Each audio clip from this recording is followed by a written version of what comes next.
Kia ora tātou. It's pretty dry for me because I don't drink if I'm speaking, and I've been hearing all this stuff and seeing it all going down, and I love beer. As Kyle knows, because I've sampled a lot of the stuff that he's brewed because his father's a mate of mine. Arch Campbell.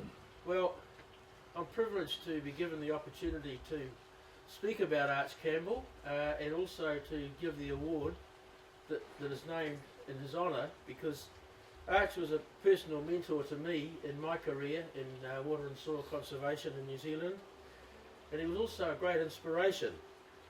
He's sometimes called Archie, but he was a civil engineer, and he was a New Zealander, but to get to the war, which a lot of those young blokes were desperate to do, he went to Australia and joined the Royal Australian Engineers, and when he returned to New Zealand, he worked with the Wairarapa Catchment Board, and more of that tomorrow. He was the chief engineer at the Wairarapa Catchment Board. Subsequent to that, he went and became the chief engineer hydrologist to the Soil Conservation and Rivers Control Council. I make no apology for bringing some of these historical aspects in, because they've been a huge factor in shaping a number of us in this room. And I've said privilege before, we were bloody privileged. We were trained in the Ministry of Works, and we came across these wonderful people who came back to New Zealand with a vision for New Zealand. They were selfless, and they were bright, they were the cleverest, and they were engineers. And people like Arch Campbell, Arch called himself an engineer hydrologist because he had a wider view of things. He was rather an eccentric character in some ways, but there were good reasons for that. But he saw that the marrying of all the disciplines that were involved with water and water and soil conservation were essential to be understood, and he was very, very adamant that young people, people like myself and others in training, you learnt about these various things. And I've got to say, that's why I found personally some of the stuff today just blows you away. It's scary, but you young people, you're fantastic, and it's wonderful to see so many young ladies here as well. But the 1941 Soil Conservation and Rivers Control Act effectively established catchment boards. They covered New Zealand, and the Wairarapa Catchment Board was one of those. The Act established the basis, funding of soil conservation and rivers control in New Zealand, and with the funding administered by the Soil Conservation and Rivers Control Council, became the funding that was the source funding for the implementation of all these major catchment control, river, soil conservation works in New Zealand.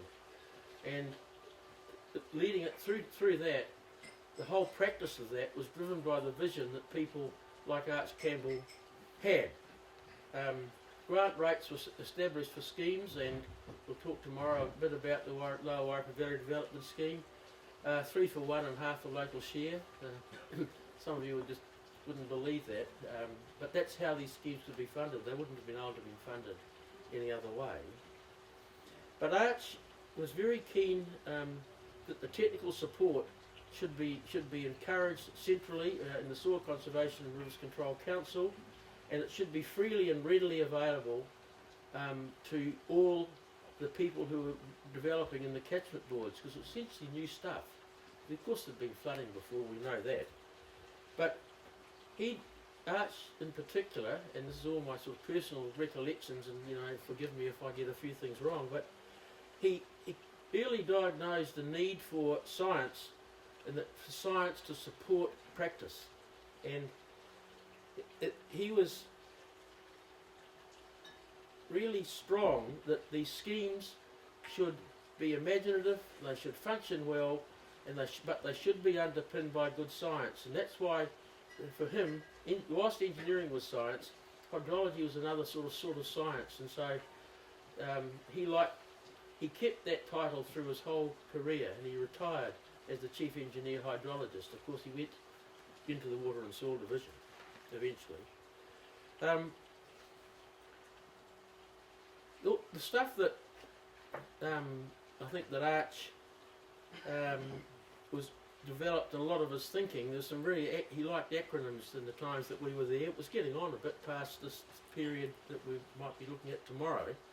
he had this idea of something called a was rump, and I always recall that Arch took me into his office once, and he's very gentle to put me all around New Zealand, but he put me into his office once, and he said, he gave me a job, and I spent a week trying to figure out what it was, and in the end I plucked up courage. I always called him Mr. Campbell anyway, and he said, not too clear about what it all means, but just a nice display. Well, and that was the end of the conversation. I've never figured out what the hell he meant, but anyway. But these WASRUMPs, Water and Soil Resource Management Planning, and that was ahead of its time. It's really the start of catchment control. It was the notion that catchments were important, and of course the catchment boards were established, obviously around boundaries, the natural physical boundaries. So whole catchment planning, which underpins now the sort of concept that we now talk about, you've heard about it today, floodplain management planning. And if anything, a criticism that some of us might have is that it still hasn't quite always got there in terms of whole catchments. We've plucked bits, lower catchments, particularly where the flooding is a problem, but essentially a whole lot of the upper catchment work that in those times was considered to be necessary, it hasn't been done. So now it's a great pleasure that I have the opportunity now to honour the memory of Arch Campbell by knowing this year's recipient of the Arch Campbell Award. Now, the Arch Campbell Award, the rules are a notable contribution over a number of years into the advancement of knowledge and practice in the fields of catchment hydrology, catchment management, or river engineering. As you see there, we're seeing these disciplines coming together. So, the winner for 2015 is a person who covers, and I know this from personal experience with this person, well and truly, there's no oars in this with him. He's done all these things. Again, so he's epitomising the values which Arch imbued into a lot of us, and the people in this room would have known Arch. And so the philosophy, overall knowledge and experience that this person has would be, I think you'll be doing Arch Campbell proud to receive this award, and I have great pleasure in announcing that the award winner this year is Peter Blackwood.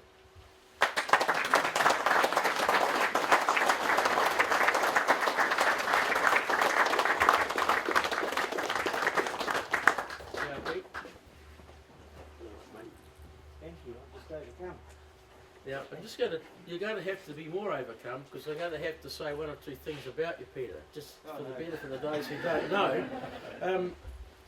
Peter is the investigations manager of investigations and design in Horizons Regional Council.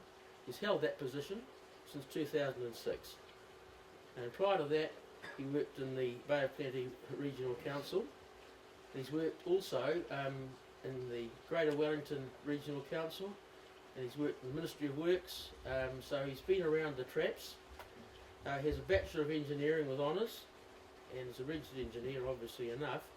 But he's worked in all these fields of floodplain management, but always with a particular technical bent, rather a different technical bent than a lot of people. But I think I can say, Peter, that your persistence and your insistence and your quest for perfection was quite exemplary in this field. Peter never gave up short, and he didn't let anybody put him off if he was on his travels.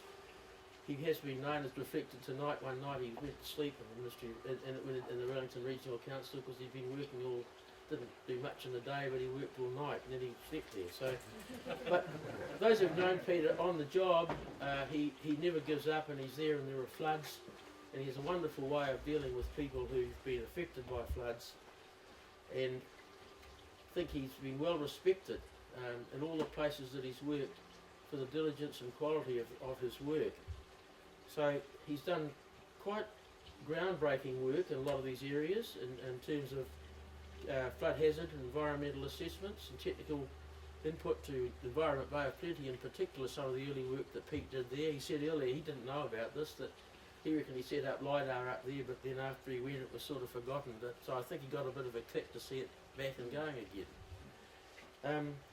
So you'll see Peter, he's a quiet achiever in the works that he's done, but I think, Peter, I couldn't think of a better person now. And there are other recipients in the room. Don't let me think I'm downplaying you people. You're very fine contributors to our profession. But it does give me really great pleasure to confirm that honour of giving you that award, Peter. So it's your turn to have a go. Thank you, Peter.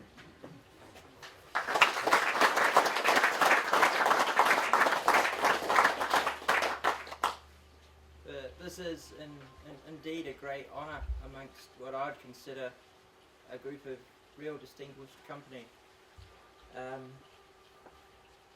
I remember Arch Campbell. I worked on the same floor too that Arch Campbell worked on. There's one person I never forgot, and I always thought he was a lot older than me, but he was a very encouraging guy in the Water and Soil Division back in those days.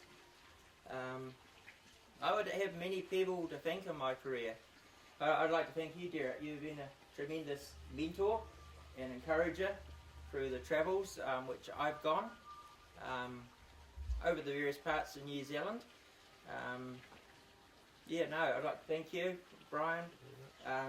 Thank all you guys on the committee. Thanks very much. Let's make a few comments about the career. In this field, we're different. We're dealing with nature, and nature is so exciting. We're not dealing with nuts and bolts, and I'm sure people who deal with nuts and bolts and buildings find it exciting because that's why they do it.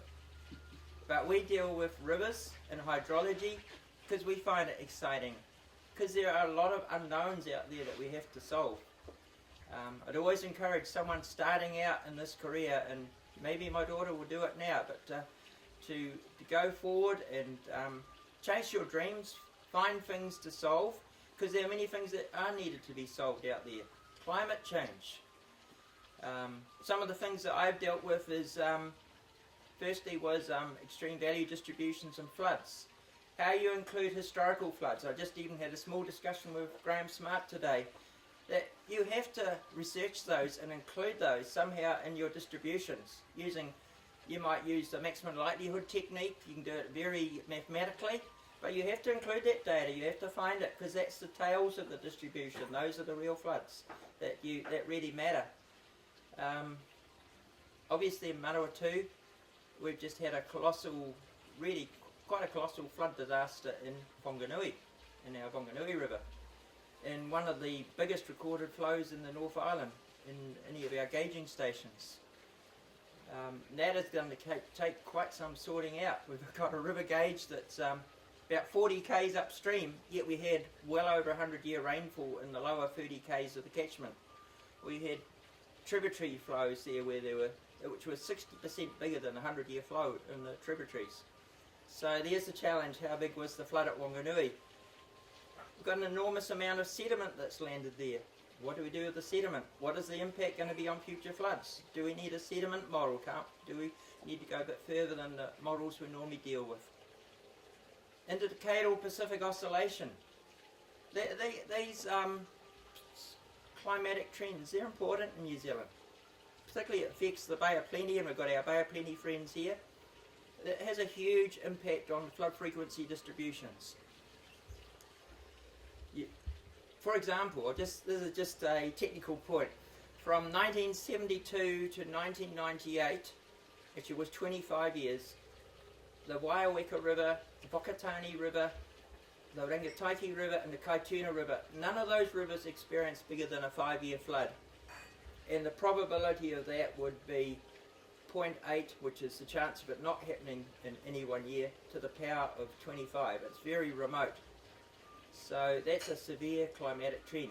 Yet after that, they've had enormous floods there.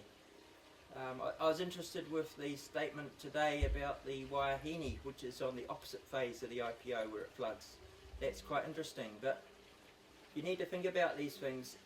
Several centuries ago in North America, the current negative phase of the IPO, that persisted for more than a century, and it was evidenced by massive droughts in North America. So if we had that persisting for more than a century now, it would be quite serious, but maybe be modulated by climate change. But all those studies are out there to investigate. They all matter, in that when you come up with whatever you're designing, whether it's something in the water quality field, or it might be a groundwater field, or a flood protection field, you need to seek out the truth as to what is the expected scenario that you're going to have to deal with. So I'll just thank you, Derek. Thank you for your kind words, very kind words, and thank you for this award.